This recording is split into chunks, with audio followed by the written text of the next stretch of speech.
조금 달라 보이죠? 이쪽에 있던 판넬이 경향신문에서 저를 보도했던 판넬이 사라지고 이쪽에 있던 책장을 뺐습니다. 어차피 2,000원으로 가져가야 되고 앞에 있던 TV 다이도 뺐습니다. 이번 달 안으로 웬만큼 다 정리를 하고, 근데 지금 은행나무 관련된 원고가 있어서 여기서 한 달 동안은 빡세게 원고를 써야 될 것 같습니다. 오늘 어제 모친이랑 이것저것 그 이천집에서 감자도 심고 뭐 그랬는데, 또 이제 옥수수도 심고 그랬는데 사실 좀 울컥했어요. 허리가 너무 굽었고, 또 사실 예전에는 저를 업고 다니시던, 그리고 장날을 이 무거운 4, 50kg의 보찜이죠. 보찜이라 보찜 이고 지고니까 헷갈리네. 걔는 보부상인데 머리에 이고, 사실 저도 같이 조금이지만 해봤기 때문에. 근데 이제는 제가 했는데 너무 가벼워서 마음이 많이 울컥했어요. 사람이 이제 저도 그렇지만, 저도 사실 뭐 언제 갈지 모르지만 이 간다는 것에 대해서 많은 생각을, 왜냐하면 베르골리오 프란치스코가 선종을 하셨기 때문에 파파 그런 생각 많이 들었습니다. 그 양반이야 뭐 어쨌든 천국에 갔겠지만 저는 뭐 천국에 못 갈 거고, 당연히 뭐 기대도 안 하고, 어쨌든 좀 마음이 좀 쓸쓸하기도 하고 그런 생각도 들고, 또 저는 결혼하면 안 되겠다. 왜냐, 그리고 지금 어차피 애를 가져도 뭐 의미가 없죠. 그 애들의 미래도 책임지지 못하는 그런. 네. 저는 사실 제 부모처럼 헌신하지 못할 겁니다.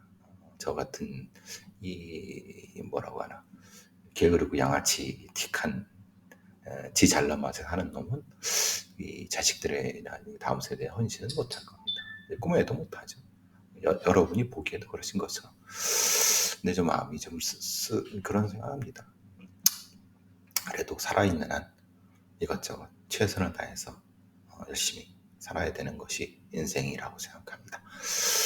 자, 근데 이제 수원 아파트에서 모녀가 이게 고독사 형태로 발견됐습니다. 냄새가 너무 나서 이제 문을 열고 들어가 보니까, 사실 어떤 아파트 이런데 뭐 이런 빌라나 이런데 냄새가 너무 나서, 그럼 저희 같은 사람들은 이 냄새가 무슨 냄새인지 알죠. 시체 냄새. 그럼 빨리 이제 사실은 장례 치를. 근데 이제 이런 경우가 있어요. 뭐 사실 뭐 송파 세모녀 여러 가지 일이 있으면서 생전 생계의 어려움을 겪어서 정부가 통합사례관리로 대상자가 설정이 됐던 분들입니다.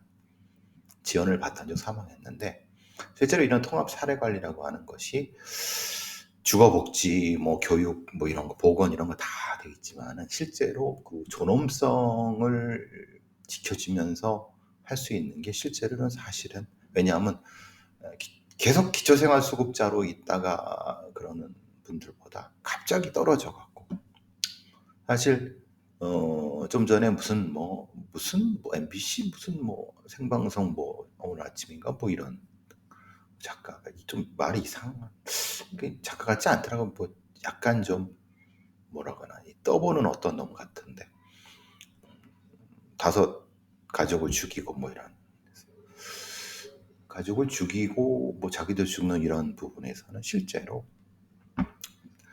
경제적 이유 때문에 죽는다는 건 사실은, 경제적 이유 때문에 죽이고 뭘 한다는 건 사실은 변명이다. 실제로 경제적 이유 때문에 죽는다고 하면 이런 분들처럼 굶어 죽거나 아사이거나 아니면 실제로 너무 그런 어떤 것들 때문에 이 의식 자체가 떨어지는 상태, 이 경우가 많습니다. 그러니까 사실은 실제로 그런 어떤 가족 살인자들은 그걸 위장하고 그런 거죠. 어쨌든 여기 지금 수원의 두 모녀가 그러니까 급격히 떨어지니까 건강보험을 못 내고 그러니까 고용위기를 겪어갖고 보니까 급격 실직하고 보되려 보니까 어떤 통합사례관리로 해서 시나 이런 동에서 뭔가를 구해서 하려고 했지만 자존심, 자존감이 너무 떨어지는 겁니다. 그러니까 생활용품, 난방비 이런 것도 해서 했지만은 주거지도 제공을 했는데 모녀는 이제 급격히 떨어지는 자존감, 특히 거기다가 딸이 우울증 당연히 우울증 겪을 수밖에 없죠. 이게 없던 사람도 우울증이 올 정도니까 실직이라 이런 거 할 때. 그래서 사실은 뭐 정신보건소, 건강복지센터 같은 데서 이 존엄성을 지켜주면서 하기 게 사실은 쉽지가 않지만 그렇게 하지 않으면 실제로는 거부하는 경우가 많고 이게 흔히 말하는 사례자의 어떤 심리적 상태 이런 것들을 해서 접근을 해야 되는데 보통의 이런 경우는 그 중에 한 사람이 거절하거나 왜냐하면 자존감이 너무 떨어지죠. 자기는 직장을 가지고 어느 정도 뭐 산다고 생각하는 사람이 갑작스럽게 나락으로 떨어졌을 때 그걸 인정하는 게 너무 어렵습니다. 그래서 긴급생계 지원을 신청한다 하더라도 막상 받을 때가 되면 안 한다 그러고 그래서 이제 생계 문제 해결했다고 하지만 실제로는 사실은 그때쯤엔 결심을 한 이런 형태인 겁니다. 매우 안타깝고 송파 세모녀 사건 이후에 수원 아파트의 이 모녀분들이 참 어쨌든 명복을 빌지만 안타깝습니다. 프란치스코 선정 죽음 얘기하면서 이게 사실 우리가 먹을 것만 해결해 드린다고 그게 해결되느냐는 사실 아니죠. 먹을 건 언제든지 조금이라도 먹을 수 있습니다. 쓰레기통을 뒤져서도 먹을 수 있습니다. 근데 인간의 자존감이라든가 이런 것들이 급격히 떨어진 상태에서 사실 대단히 어려운 부분이 있었죠. 더군다나 자녀가 딸이 우울증 투병을 하는 과정에서 여러 가지 물론 이게 그 모친이 딸을 죽이고 뭐 이런 그렇게 생각하기 쉽지 않습니다. 그거는 얘기할 이유도 없는 거고 어쨌든 명복을 빕니다. 이 봉천동에 방화 감식을 했는데 어쨌든 뭐 이 화재로 사망했다는 정도까지는 나온 것 같습니다. 화재로 사망한 것이라는 건 뭘까요? 사실 조금 아무래도 조금 더 살펴봐야 되겠지만 굳이 안 하자면 이게 불이 붙어가고 죽었는지 아니면 나올 수 있었는데 매가 생겼는지 아니면 뭔가 다른 자기가 이걸 붓고 했는지 이런 것들에 대한 부분이 명확히 돼야 되기 때문에 그렇습니다. 아직은 어쨌든 피의자 화재로 사망까지만 나왔습니다. 네. 이렇게 할 거면 사실은 부검하면 안 되죠.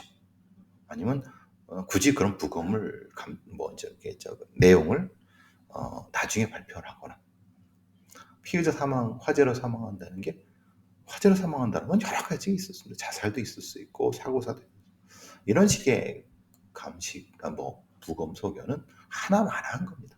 그러니까 제가 부검이들이라든가 법의관 이런 애들을 믿지 않고 욕하는 이유도 바로 그런 것 때문에 그렇습니다. 어쨌든 그건 그렇고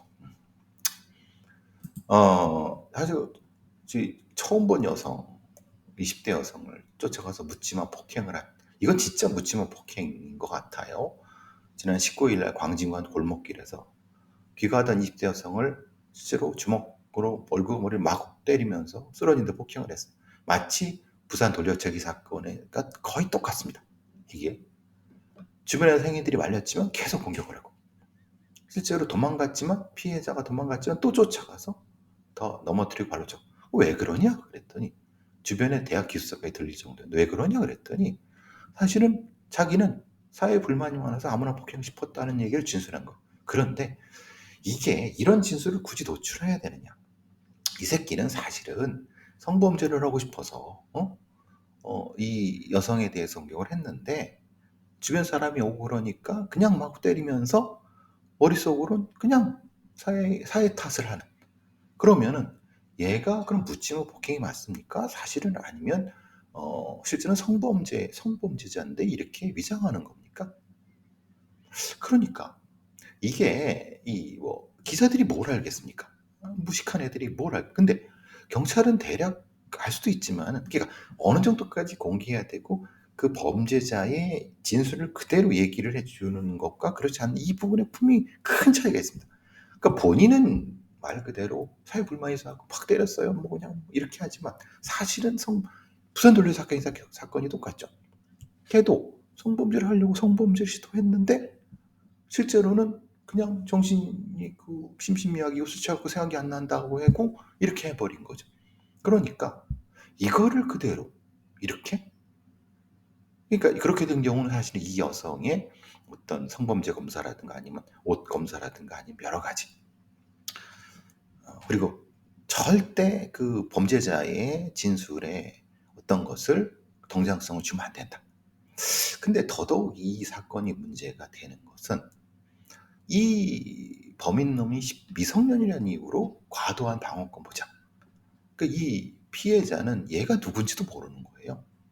말하자면 적어도 얘가 누군지 알아야지 사실은 이 애를 어떤 뭐 피하기도 하고 그러는데, 얘가 지금 구속이 됐나? 실제로는 지금 응급 입원 조치가 됐대요.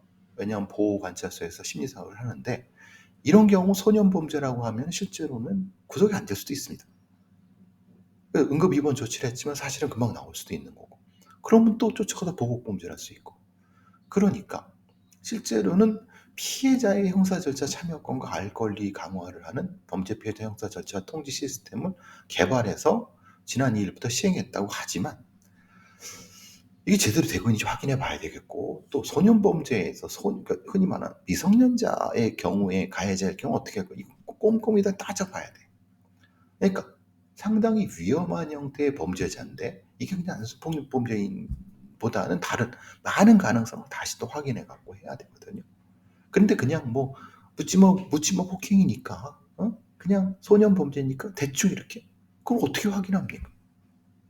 이런 것도 경찰이 너무 무능하고 무지해서 그냥 제도 대충 하는 겁니다. 근데 피해자는 정작 굉장히 고통을 받는 거죠. 왜? 이게 누군지도 모르는 상태인 거니까. 피해자의 어떤 형사절차 접근 보건 참여권이라든가, 그리고 어떤 형태의 보복범죄를 방지하기 위해서 어떤 이런 시스템 이런 것들, 그리고 아까 말씀드린 것처럼 범죄자의 진술을 그대로 일정으로 받아들이면 안 된다. 이런 것들이 명확히 엄격하게 돼야 되는데 대충 하니까 실제로 많은 사람들이 고통을 받고 있는 부분인 겁니다. 요즘 청소년을 노리는 신종 사이버 범죄 스쿨벨이라고 하는 게 있습니다. 이게 뭐냐면 서울경찰청이랑 서울시 교육청 간의 협력을 통해서 서울시내 초중고 학부모한테 뭔가 학생들, 청소년들한테 뭔가 위험한 어떤 경고를 내보내는 겁니다. 이게 뭐냐면은 이제 이런 거죠. 학교 근처나 아니면 뭐 이런데 어떤 카페나 이런 데에서 홍채 인식을 이렇게 해주면은 2만 원을 주겠다. 애들이 잘 모르죠. 홍채 인식, 눈알 사진 한번 찍는데 뭐 어때? 큰일 납니다. 홍채로 자기 개인 금융 정보라든가 이런 것들이 마치 지문을 범죄자한테 주는 거랑 똑같습니다. DNA를 제공은 똑같습니다. 홍채는 더 위험합니다. 그러니까 무분별하게 오픈 채팅방을 통해서 이렇게 이 몇만 원 주겠다고 하고 이걸 찍어보내라고 하고 큰일 납니다. 신분증 찍어보내는 건 똑같습니다. 여러분 스쿨벨 잘 알아두시고, 실제로 이런 청소년들이 우리 청소년들이 이런 사이버 어떤 개인 정보를 무분별하게 수집하는 범죄자들이 있다는 거 꼭 명심하시고, 절대 우리 아이들한테 이런 거 있다는 꼭 절대 주면 안 된다. 뭐 몇만 원 준다고 큰일 납니다. 이게 좀 이상한 어떤 경찰서장이 있는데 경찰서장이 있고 그 어떤 경감이 있는데 이 경찰서장이 그 부하가 경감이 경찰서장 고소했어요. 왜 그러냐 했더니 이 경찰서장이 자기 그 경감 부하 직원이 근무지 일탈에 술을 마셨다고 이렇게 얘기를 했다는 거예요. 이게 말이 되나? 이거 예를 들면 이런 겁니다. A 경감이라는 사람이 고소한 사람입니다.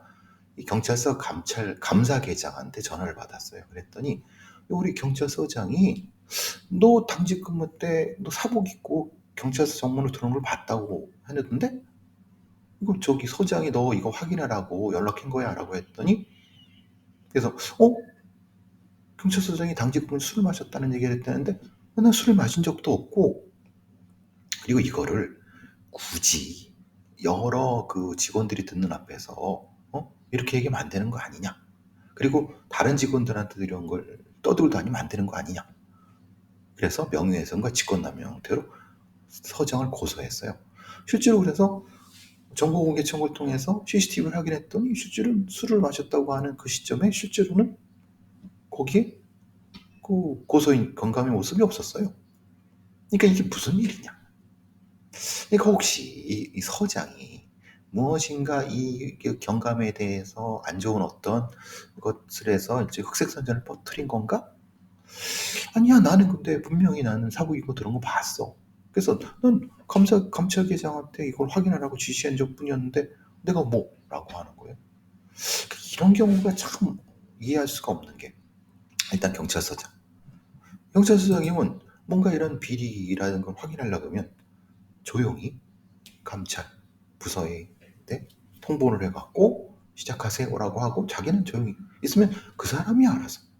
그런데 왜 경찰서장이 지가 보라고 이걸 떠들고 다니고 사실 근데 떠들고 다니지 않았다고 하는데 좀 이상하다는 거예요.